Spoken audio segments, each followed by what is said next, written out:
Howdy, I've got something to talk to you about today. Check out this Bowie from Chris Randall's at Shadow Steel Forge. I met Chris at Blade Show, I think 2 years ago.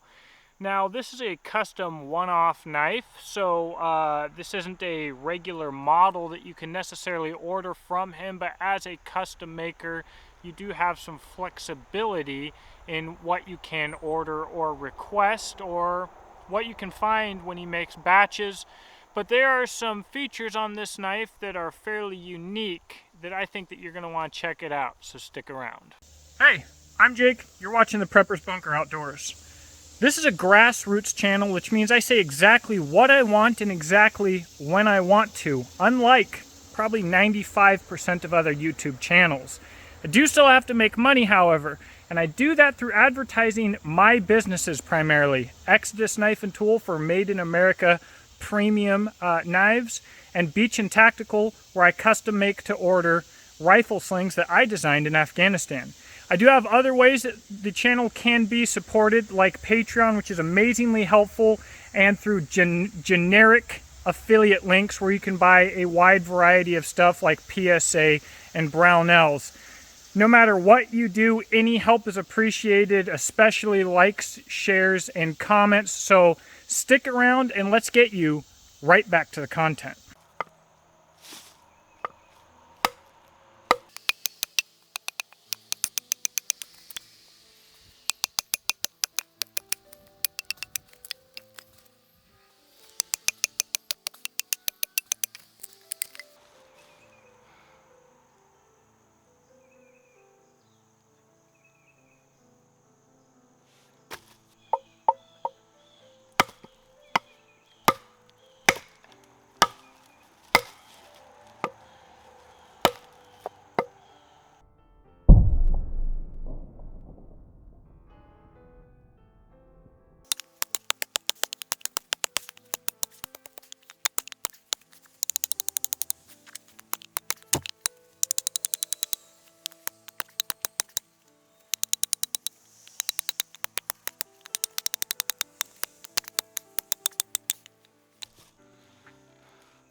Now there are a lot of unique features to this blade. You saw the specs. I've been using this knife for quite a while now. I would have already had this video up probably over a month ago. However, I had a little run-in with Wander Tactical, the Smilodon.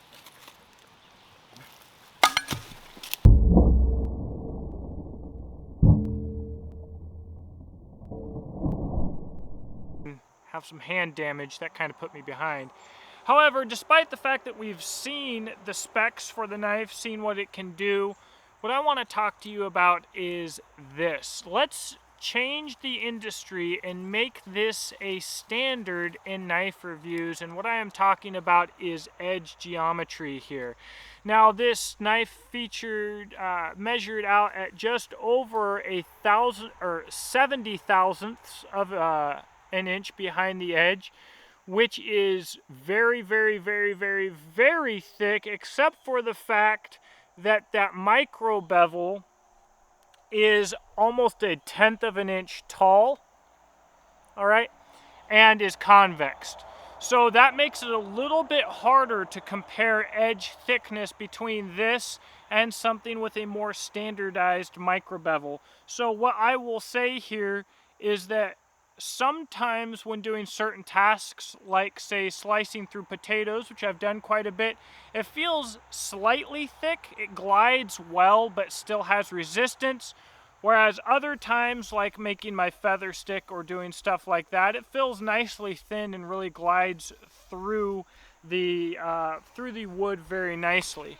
So we've got something that is just overall, it's just overall a little bit different. So let's talk about all of the ways that this is different here, besides just the edge geometry. And let's give I'm just gonna do the initial impressions on what this knife is for.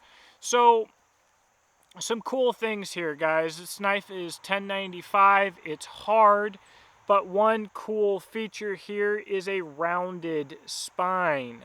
You're not going to be able to see, I don't think, in the video how round this is.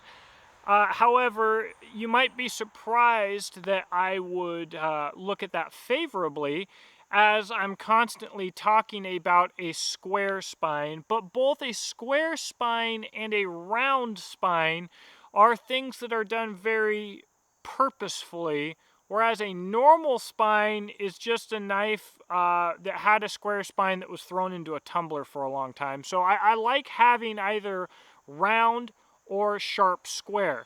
The other thing that is nicely rounded that is often that you don't see often here is this choil. This is a very comfortable choil to use because of the rounding in it.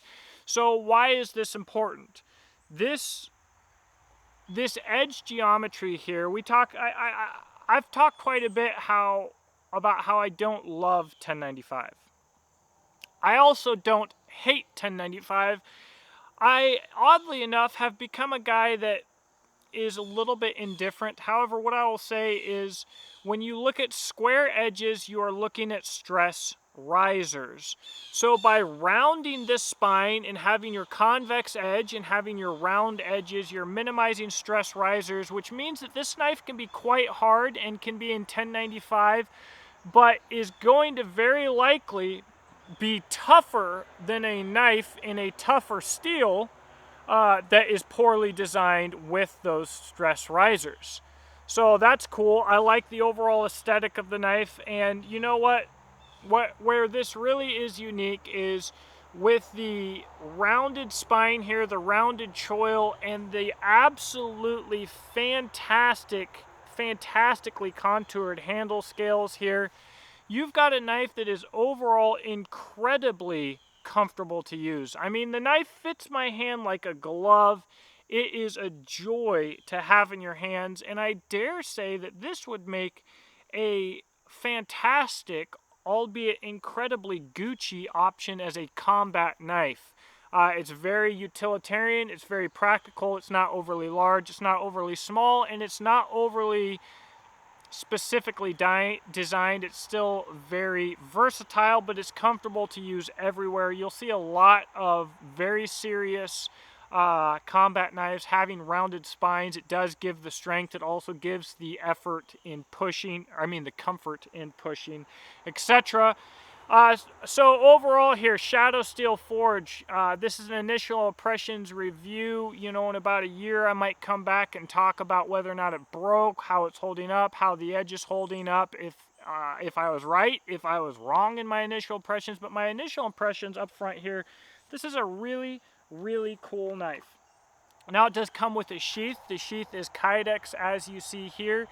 It is also quite unique. It is lined with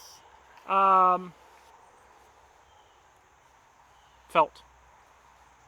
If I screwed that up, I'm going to put it in text right here if I catch it. But felt line sheath. Now, this could be a positive or a negative for you. In and out of the sheath is nice and smooth. However, your retention is a retention of smooth friction as opposed to a real Kydex hold. So you don't get a really audible click on your way out. You don't get a really audible click on your way in. You have that felt squeezing the knife, so it's smooth, the retention is acceptable, but it's not mechanical. For the felt itself, I doubt that you're going to be able to see it in here. Where felt is where felt is knife in a Kydex sheath is in protecting your finish, okay? So it is an extra step that we have gone through here to make sure that your custom knife stays nice. I'm not sure that I love it for absolute practicality because I feel like it could hold a little bit more moisture. I've seen at some points some corrosion along the edge and along the felt. It actually makes kind of a black gooey kind of a corrosion that I was able to get off. I'm not sure how detrimental that will be. That's something that we will certainly see in our long-term test. Also, in a long-term hard use, especially in a combat use, I don't know if it could get messed up. You put your sheath in through the side, catch the felt through the side, mess your sheath up. That's going to be something that we're going to be looking at in the long run. However, with my criticism, I believe that for the quality of the custom knife that you're getting, the sheath that it comes with is essentially a freebie. Because the price of the knife is very competitive and very good. So with that in mind, does this make a good edge protector? Absolutely. Can it be used as a sheath? It can. I think most people wouldn't have an issue with it, but if you have to spend the money to get a custom, absolutely premium Kydex sheath, which if you didn't know this, guys, a Kydex sheath that is absolutely premium and really good, like from Black Bear Custom Kydex or Yellow Hawk Custom Kydex, it's about as much work and cost as a custom knife. Really, I mean, there's a lot that goes into, there's a lot of attention to detail that goes into making sure that it's bomb-proof, bulletproof, practical to use, and gives a really good mechanical retention. So what you're getting here, the sheath, it's plenty usable. I would say 99% of people will like it. And luckily, if you don't like it, it's a freebie and you can send this knife off to your favorite Kydex maker. I absolutely love this knife. I love the wood that's used. I love the aesthetic. I think it's a lot of fun. It's a forged blade. It's very unique. And I think that anyone from, again, a soldier, although it's 1095, you're not going to get corrosion resistant, so you have to be a soldier who appreciates knives and who can keep oil on it. But anyone from a soldier to an outdoorsman to a blade collector can really appreciate this blade. It's versatile enough to be used pretty much anywhere. The only thing, of course, is if your main focus is bushcraft, you're going to be carrying a striker for your ferro rod. I know that a lot of people like to strike off of their edge. A lot of manufacturers even recommend it. I hate that. You will destroy your edge. And they're like, oh, you don't use the first little section of your edge that much anyways. I do. And even if I didn't, when I was sharpening the knife or doing stuff and I got down to here and it almost felt like it was serrated because your edges rolled all over the place, I can't handle that. So, in my opinion, that's a no-go. So, you're going to have to carry a striker for your ferro rod. Now, let's go over to the prepper and survival side of things.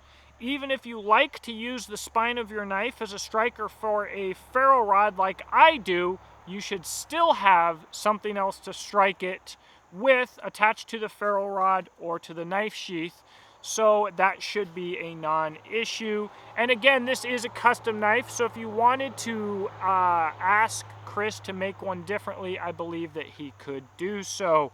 But again, I could see this knife on a bushcrafter's belt just as much as I could see this knife on a soldier's belt. So it's very well rounded. Overall, just a super cool piece, one that I am glad to have, glad to use, and that I've really been surprised with as I've used it over the past few months.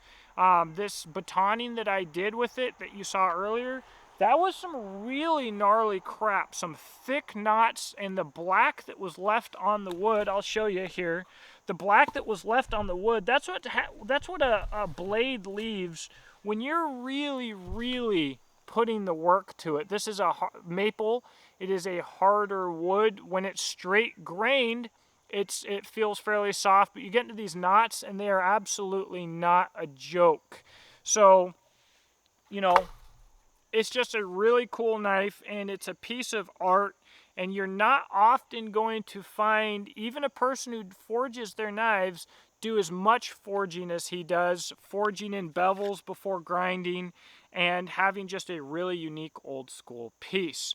So I will put a link to where you can find him at the top of the description box below. I might also put it in the comment section below and pin that so that you can find him if you wish to do so. Let me know what you think in the comment section below, and I hope that you have a blessed day. Thank you for watching.